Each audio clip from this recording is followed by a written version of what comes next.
different than a 152, I'll tell you that much. Yeah, you noticed that, did you?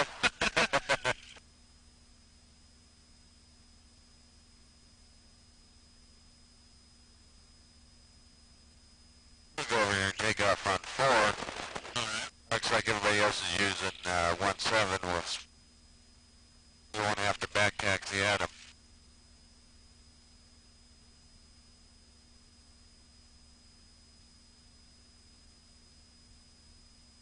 What's the difference between this and a Mustang? Is the Mustang more of a, or is this more of a trainer?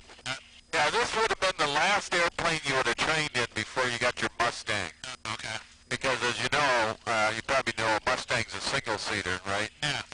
So they use this airplane to train the pilots for the P-47, the Mustang late afterwards, right? Uh-huh. The Hellcats, if you were in the Navy, this would have been called the SNJ. The only difference, they had a tail hook and stuff on it, right? And so you could make carrier landings. And they would have had guns on them and bomb racks and everything, so you would have went out and dropped bombs and shot at things. Anyway, by the time you got out of this airplane, you were ready to assume command of a P-47 or P-51, something like that, Hellcat, Corsair. And then, because they didn't have any instructor, right, they'd give them about 100 hours in that airplane before they sent them into combat. But only 100? Yeah. Wow. So by the time you actually, an American pilot typically got into combat, he would probably had about 400 hours. That doesn't sound much by today's standards. No, no, no. And that's probably one of the reasons, but it was intensive training, so they were learning it, you know. They weren't getting a chance to forget anything in between lessons. And, but it does explain why we actually lost more pilots to training accidents than the combat. Yeah. A lot of people getting killed in training accidents during the Second World War, you know. Now, is it hard for you to see while we're taxiing? Yeah, that's why I do these S-turns. Take it in front of you? Yeah. I'm going to do a little run up here. Okay.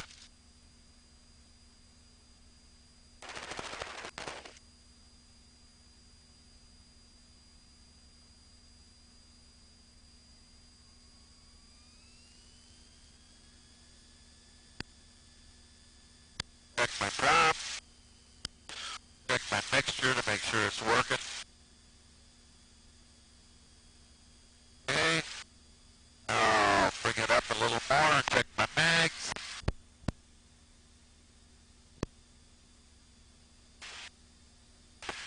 And there we go. And you can see that's not much different than a 152. Yeah. Just bigger and louder. Just bigger and louder, yeah.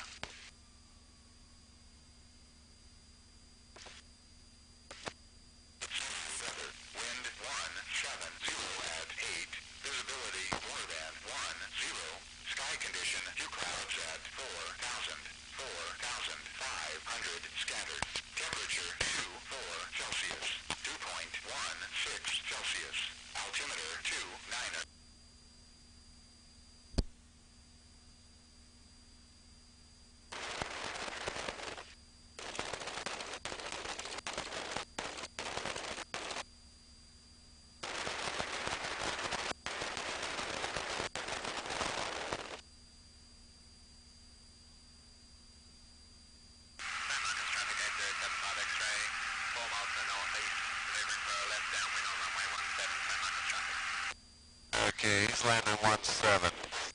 You see him? Yeah, I can't see him. No, but he won't be a problem because we're going to back taxi on 2-2 here. Okay. San Marcos traffic, 1 bridge kilo, lifting off 17, staying in the pattern, San Marcos. San Marcos traffic, green Texan is back taxiing on runway 22.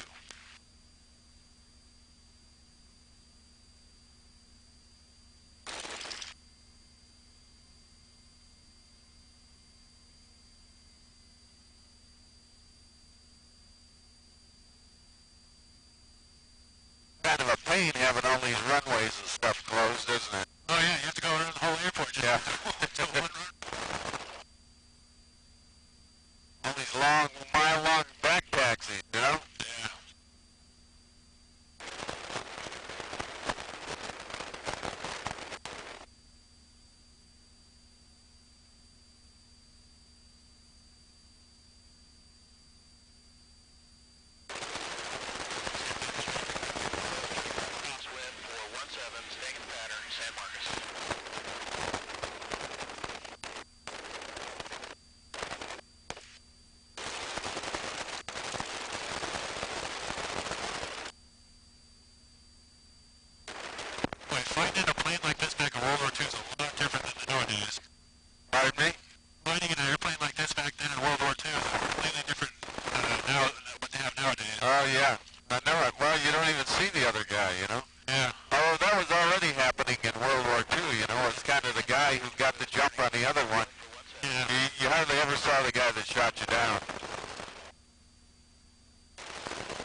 situation in World War II, and then, but nowadays, you know, it's all missile, heat-seeking missiles, you know, and radar, and shoot the guy down from 10 miles away, you know? Yeah.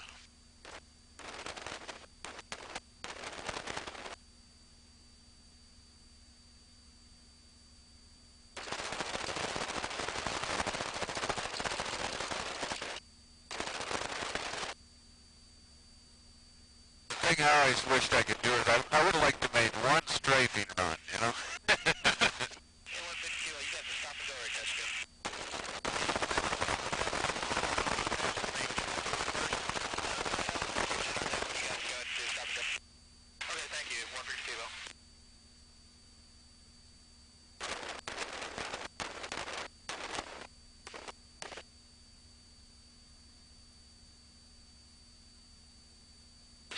Traffic, Skyhawk 101 kilos, turning left base for 17, stop and go, San Marcos.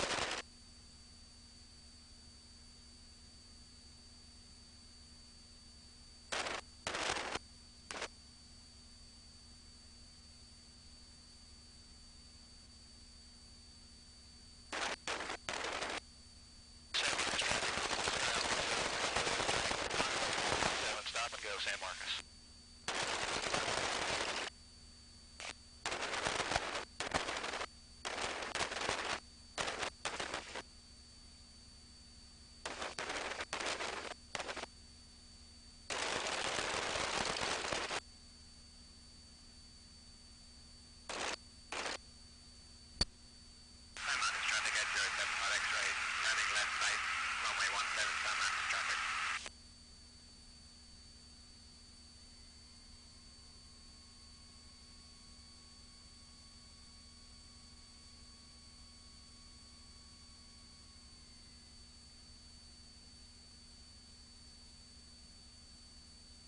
Okay, we'll do a final check, get our canopies set. Okay. Well set? Yeah, let's do it. Okie dokie, watch your leg there. San Marcos traffic, 075 X-ray, turning final, runway 17, San Marcos traffic.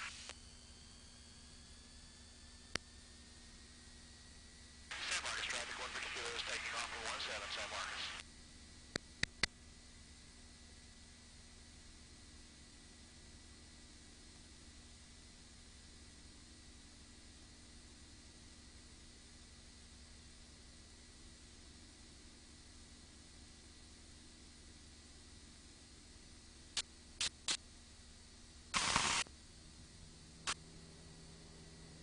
San Marcos traffic, green Texan departing on runway 22.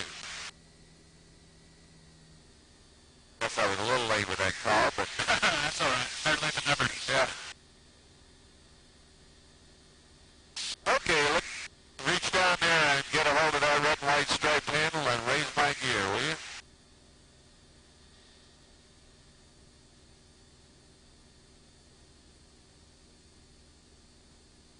All right, lights are off. Okay, good. You're up. And my indicators are up, right? Yeah, there's no lights. And Okay. the fuel things are up. Okay, very good.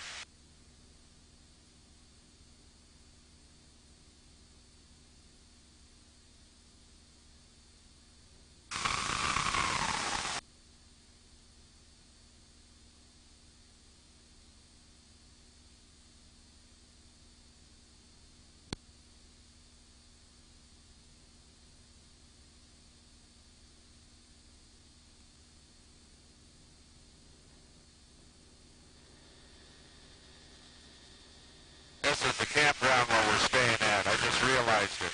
Where? Right here off to the right.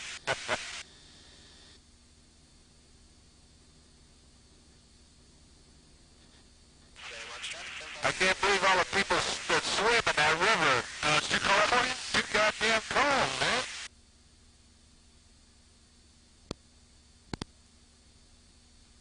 All right, why don't you take a hold of the controls?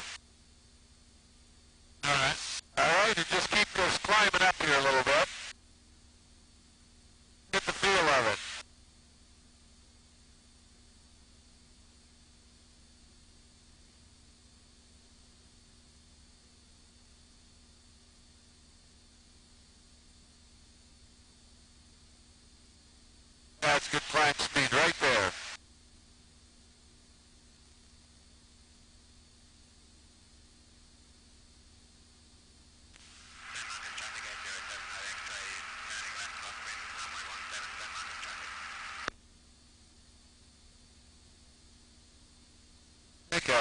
40 degree to the left if you want.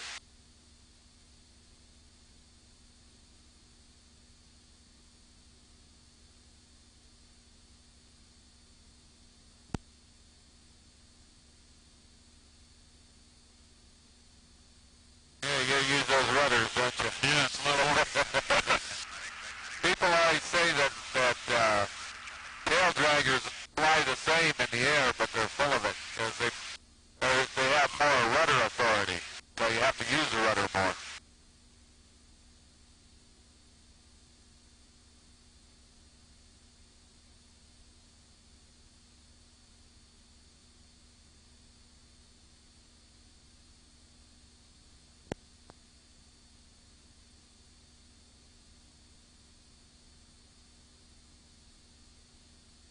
Are my machine guns working up here? Now, we have to turn them on. It's when you pull the trigger, it shoots out radar beams, you know, narrow radar beams, and you can hear it in your headset going rat-tat-tat-tat-tat, and if you're hitting the other guy, he can hear it in his headsets. Oh, so you can dogfight each other. Yeah, so well, he could just hear if you're scoring hits on him, right? Yeah. And of course, as soon as you get a certain number of hits, the smoke comes on and he's done. So if you can get him in your sights and get a couple shots on him, you can usually win. You know, it's really a question of who can keep the other guy in their sights.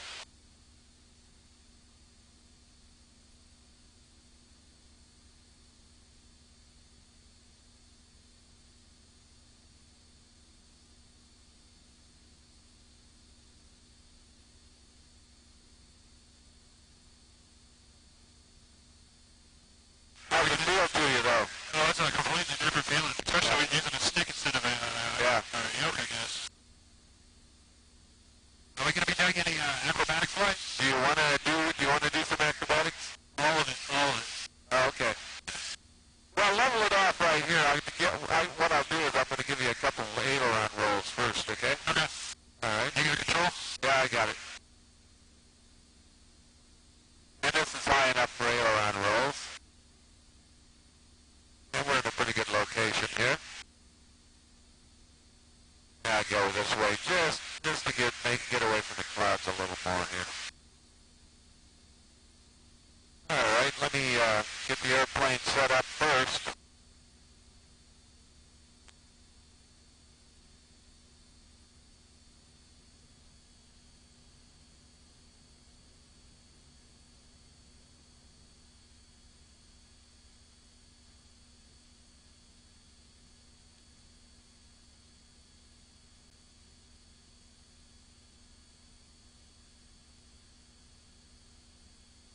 Not a little too much. There we go, about right there.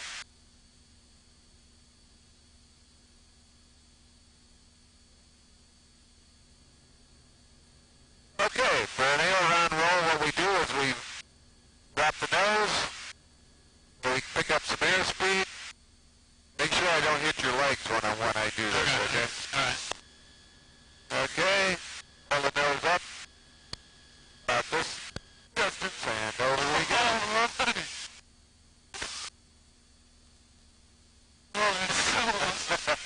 Good. And I'll climb up, get my airspeed, or my altitude back. And we'll do a clearing turn while we're at it, huh? Okay, I don't want to go into the sun here. That'll just make it difficult. Which way do we do that, left or right? We need to right, that's it. Okay. This time we'll do one on the left, huh? All right. You're feeling all right, though, right? Oh, yeah, definitely. Okay.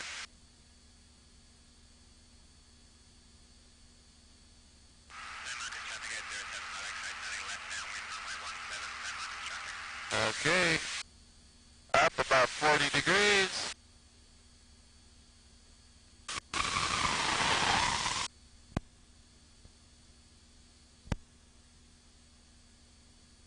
Man, I love those positive G's for the pushing. Yeah. Those are awesome. Yeah. Well, if you like positive G's, I'll give you a loop and we'll you feel about it. Okay?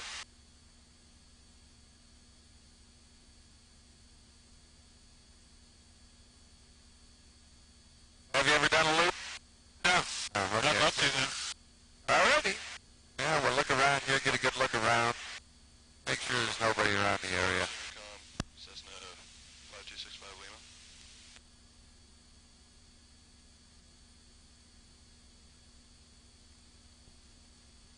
Okay, now this one's going to take a little more airspeed and everything, so, and you're going to feel them. You're going to feel the G's, alright? Alright. Needs fuel at Griffin, please. Yeah. First thing we do is point the nose down. So we get some airspeed.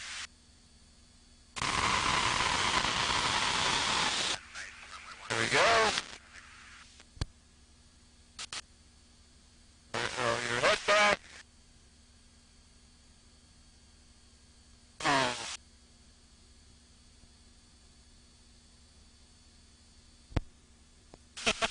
How's that? That's awesome.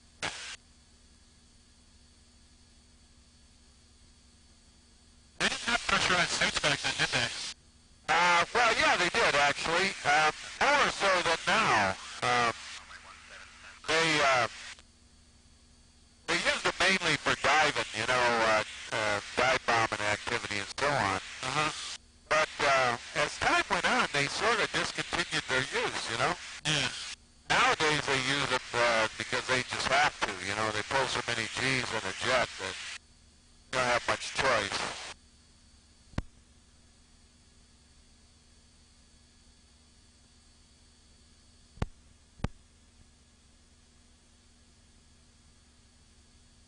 See that bird up there? You see all those birds? Right in front of us, yeah. Oh, yeah. Bunch of them. Get the hell away from those guys. They're just hawks. Now buzzards, I don't know which, soaring around, but we'll let them have that airspace if they want it so bad.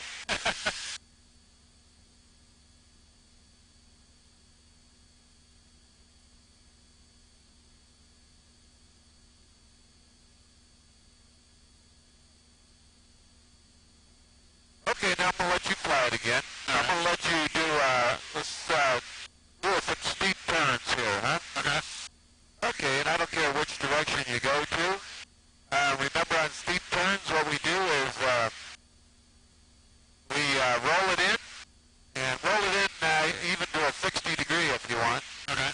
And just remember, roll it in pretty quick. Get it where you want it. Look at the horizon, of course. I want you to look outside the airplane when you're doing this. Roll it into about a 60 degree bank. Make sure you got the rudder inputs in, and then just pull back on the stick as much as you need to keep the nose on the horizon, okay? Alright. So I can hear you. Yep. Got your nose too high right now, though. There you go. Yeah, now, a little bit of right rudder. Good. Okay. Now hold that. Right like that, yeah. Let's see what's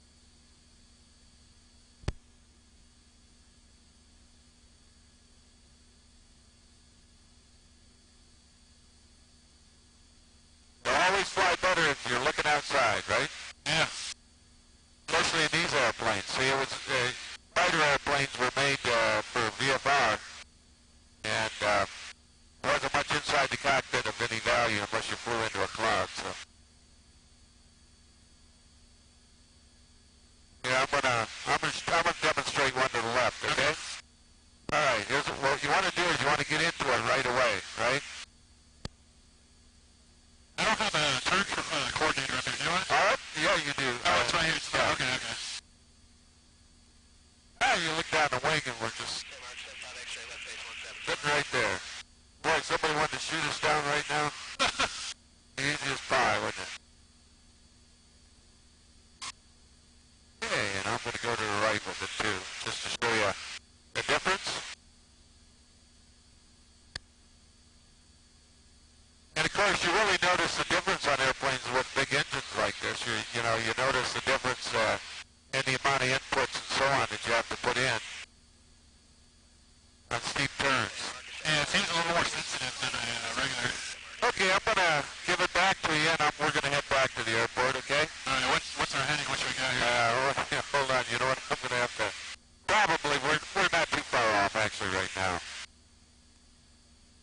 Okay, you can take a left cut. That's Route 80 there.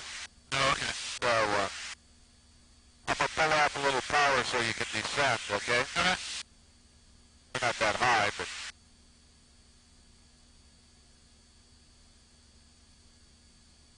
Closed for construction.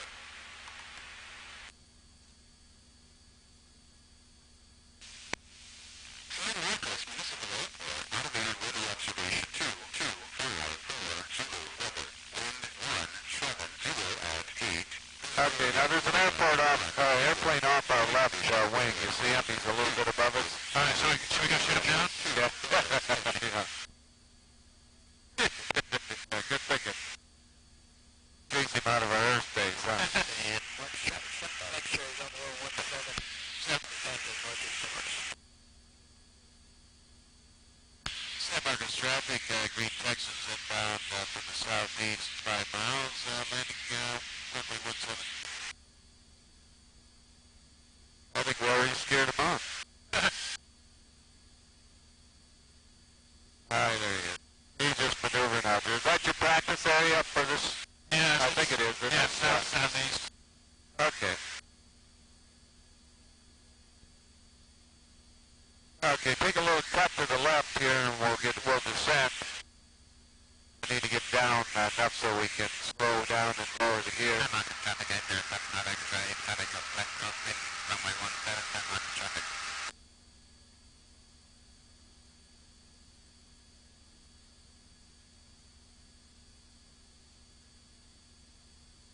Alright, good. Okay, I'm going to take it back from you. Alright. San Marcos traffic, enter, San Marcos coming back down, runway 17, San Marcos traffic. Alright, well, I don't see him, so I'm going to do a little 360 here while we lose some airspeed. Why don't you drop the gear right now? Alright.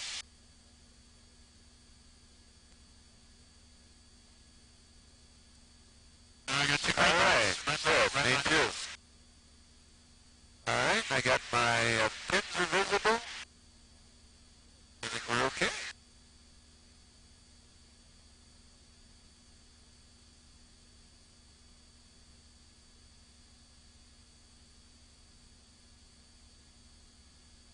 Alright, now we'll try that again.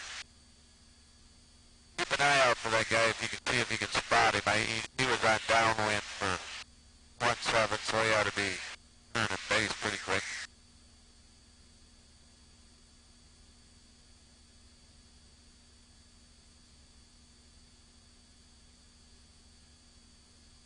San Marcos traffic, green Texans on the 45 to left downwind, runway 17. San Marcos traffic, enter, San Marcos heading left right, runway 17, San Marcos traffic.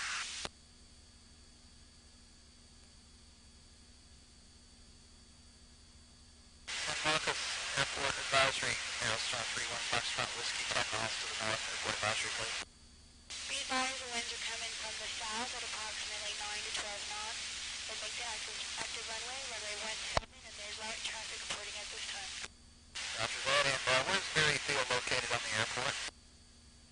All the way to the end of the field. All the way to the south end of the field? I still don't see that guy, do you? San Marcos He's landed, I think. Right, the final, runway 17, San Marcos. No, I guess he's not. Did you just call final? Yeah, he just called final. San Marcos traffic, green Texans, left downwind, runway 17. I got on site. Okay, good. Alright, I got my mixture rich. Fuel is on the correct tank. I got 2 green lights. I got my pins visible. Does my flap indicator up here work? Yeah.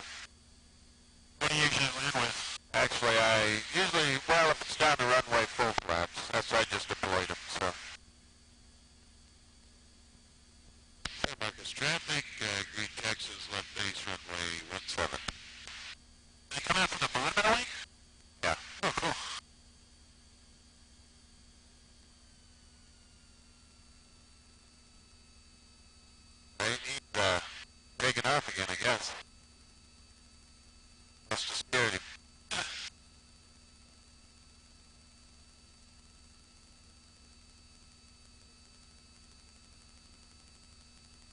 And commercial traffic carried front of runway 17, and will be a left turn out to the northeast 1000.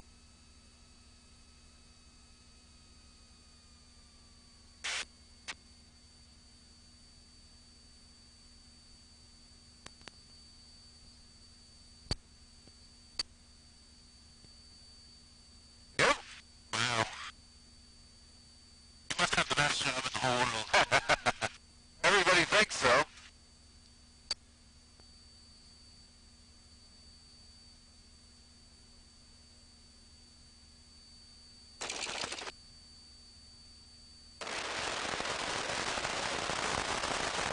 He did take off, right? Yeah. No, what's this emergency gear lockdown? Oh, that's just for, that's really just for, the pins. Like if you deploy the gear and the pins don't lock in place, Uh-huh. a lot of times it's possible to get a green light and still not have them locked. And they got like a door latch, almost, yeah. And we can see them. See those little things out on the wing there? The little plastic things in front of the fuel cap? Yeah. Yeah, you can actually see those pins in place if you know what you're looking for. And so if for some reason they weren't in place, we'd have you pull that emergency gear locking device. And it's just like a cable that pulls them into place.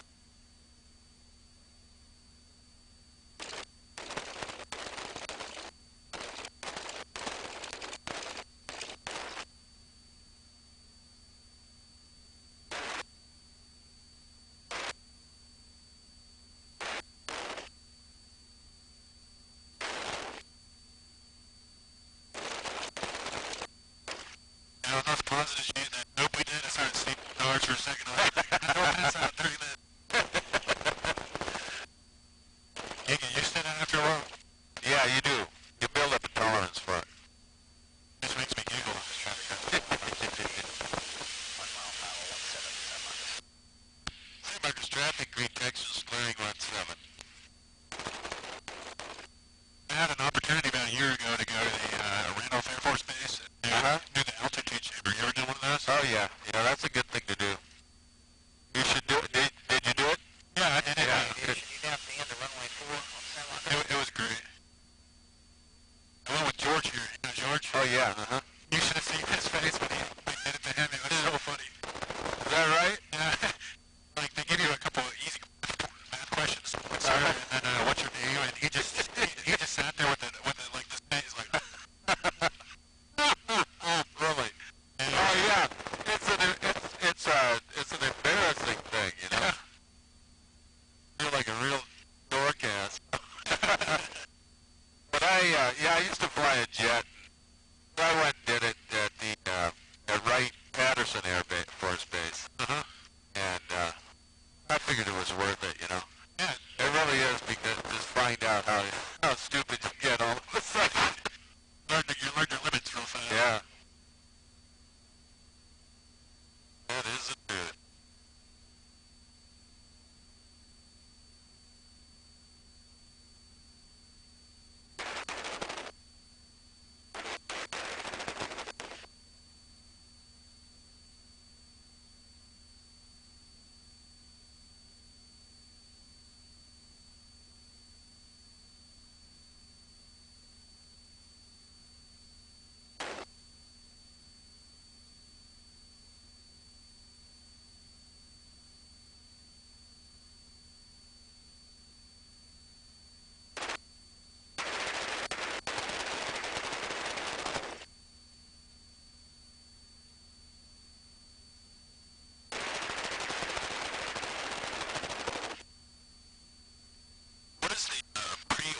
crankshafts that go first, it's cylinders, so.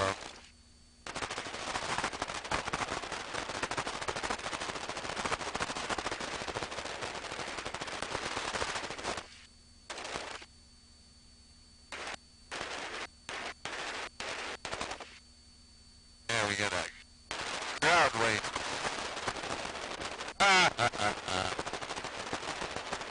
They were hoping you lost your cookies, weren't they? I think all of